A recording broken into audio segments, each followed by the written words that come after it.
সেই গাইছ চোৱাটো মানে নতুন এটা ভিডিঅ'লৈ মই আছোঁ বৰ্তমান শ্ৰী শ্ৰী আঠখেলীয়া নামঘৰত আৰু আজি আপোনালোকক ৰাতি মানে পৰিৱেশটো দেখুৱাম আঠখেলীয়া নামঘৰৰ গতিকে ব'লক আজি এই ভিডিঅ'টো আৰম্ভ কৰোঁ দিনততো সেইদিনা আহিলোৱে আকৌ আহিব লাগিব দিনত দেওবাৰে মানে এনেকৈ মানে মানুহ যোনদিনা হয় সেইদিনাহে আহিব লাগিব তো এইফালে চাই লওক গোটেই দোকানে দোকান ৰাতি মানে সম্পূৰ্ণ পৰিৱেশটো বেলেগ হৈ যায় দিনতকৈ সম্পূৰ্ণ বেলেগ আৰু ৰাতি মানে সম্পূৰ্ণ পৰিৱেশটো বেলেগ হৈ যায় লাইট জ্বলি একদম পূৰা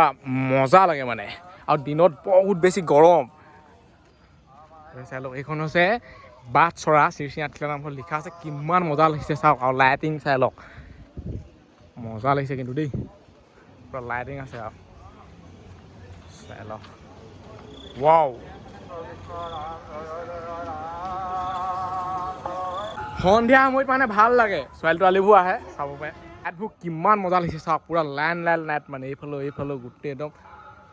মজা লাগিছে কিন্তু দেই দেখি ৱাও এনেকেই সোমাই আহিলোঁ আৰু এইটো হৈছে মানে ৰাতিৰ পৰিৱেশ এইফালে খাই দিবগৈ পায় এইফালে প্ৰসাদ ল'বগৈ পায় লিখাই আছে আৰু ইয়াত চাকি জ্বলাই এইবোৰ চবতে চাকি জ্বলাব পায় মানে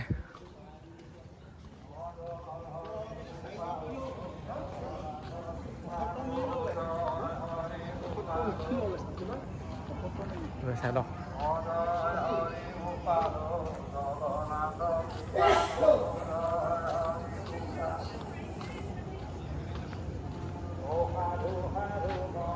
আৰু ৰাতি হ'লে মানে সঁচাকৈ বহুত মজা লাগে মানে আৰু যদি কোনোবাই অহা নাই নহয় ৰাতি এনেকুৱা সন্ধিয়া সময়ত আহি চাব এবাৰ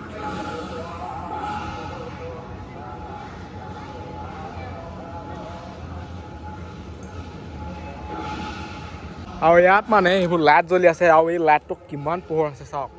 পূৰা মানে নামঘৰটো পোহৰ হৈ আছে পূৰা চকুত ধৰে আকৌ এইকেইটা লাইট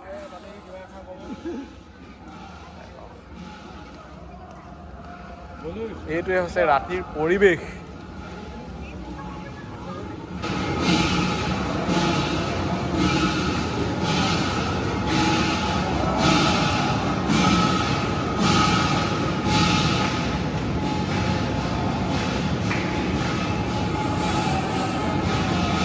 এতিয়া মই মানে এটা মুহূৰ্ত মানে লাইটটো কেনেকৈ জ্বলি যাব চাই লওক হয়তো জ্বলি আছে কিন্তু এইটো এটা জ্বলাম চাই লওক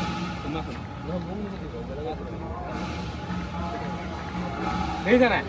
মন্ত্ৰটো মানে কাম খাত টাইম লাগে কিন্তু লাইটটো জ্বলে আৰু এৰি দিয়া মাত্ৰ নুমাই দিব চাওক অকণমান দেৰিকৈ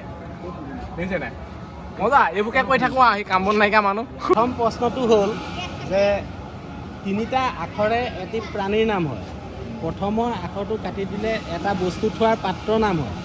দ্বিতীয় আখৰটো কাটি দিলে এজন বীৰৰ নাম হয় আৰু লাষ্টৰ আখৰটো যদি কাটি দিয়া হয় এটা খোৱা বস্তুৰ নাম হয় এতিয়া প্ৰাণীটোৰ নাম কি বাৰু কি প্ৰাণীটোৰ নাম এটা বস্তু থোৱা পাত্ৰৰ নাম হয় আৰু মাজৰটো যদি কাটি দিয়া হয় এজন বীৰৰ নাম হয় আৰু লাষ্টৰটো যদি কাটি দিয়া হয় তেতিয়া এটা খোৱা বস্তুৰ নাম তুমি পাৰিবা নি ভাইটিজনে কৈছে মানে বহুত নোৱাৰে পাঁচ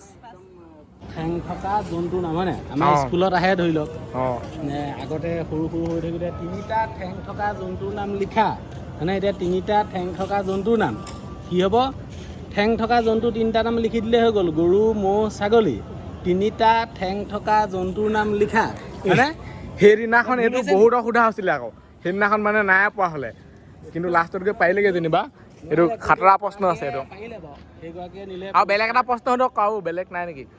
এটা সুধিলোঁ সেইটো নাই পৰা সেইটো প্ৰথমতে নকওঁ এতিয়া